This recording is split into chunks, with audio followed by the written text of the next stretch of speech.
ಒಂದು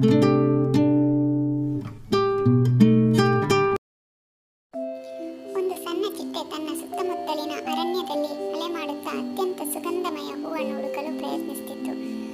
ಆ ಚಿಟ್ಟೆ ಹಲವು ಹೂಗಳನ್ನು ನೋಡಿತು, ಆದರೆ ಯಾವ ಹೂವು ಅದಕ್ಕೆ ಇಷ್ಟವಾಗಲಿಲ್ಲ. ಇನ್ನು ಉತ್ತಮವಾದ ಹೂ ಸಿಗಬಹುದೇನೋ ಎಂದು ಹೇಳುತ್ತಾ ಚಿಟ್ಟೆ ಎಡೆಬಿಡದೆ ಪ್ರಯತ್ನಿಸುತ್ತಿತ್ತು.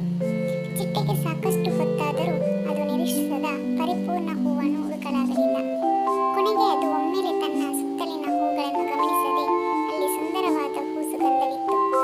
ಆದರೆ ಅದು ಇದುವರೆಗೂ ಗಮನಿಸದೆ ಹೋಯಿತು. ಅದು ತಕ್ಷಣ ಅರಿತುಕೊಂಡಿತು, ನಾನು ಯಾವಾಗಲೂ ಪರಿಪೂರ್ಣತೆಯ ಹುಡುಕಾಟದಲ್ಲಿ ಇರುವುದರಿಂದ ನನ್ನ ಸುತ್ತಲಿನ ಸೌಂದರ್ಯವನ್ನು ನೋಡುವುದೇ ಮರೆತಿದ್ದೆ. ಇದನ್ನು ಕಂಡು ಚಿಟ್ಟೆ ಸಂತೋಷದಿಂದ ಆ ಹೂವನ್ನು ಸವಿಯಿತು ಮತ್ತು ತಿಳಿದುಕೊಂಡಿತು, ಪರಿಪೂರ್ಣತೆ ಹುಡುಕಾಟಕ್ಕೆ ಬದಲಾಗಿ ನಮ್ಮ ಸುತ್ತಲಿನ ಸಂತೋಷವನ್ನು ಕಂಡುಕೊಳ್ಳುವುದು ಮುಖ್ಯ. ಈ ಕಥೆಯ ನೈತಿಕ ಪಾಠ ಏನೆಂದರೆ, ನಾವು ಪರಿಪೂರ್ಣತೆಯ ಹುಡುಕಾಟದಲ್ಲಿ ಸಮಯ ಕಳೆಯುವ ಬದಲು ನಮ್ಮ ಸುತ್ತಲಿನ ಸಣ್ಣ ಸಣ್ಣ ಸಂತೋಷಗಳನ್ನು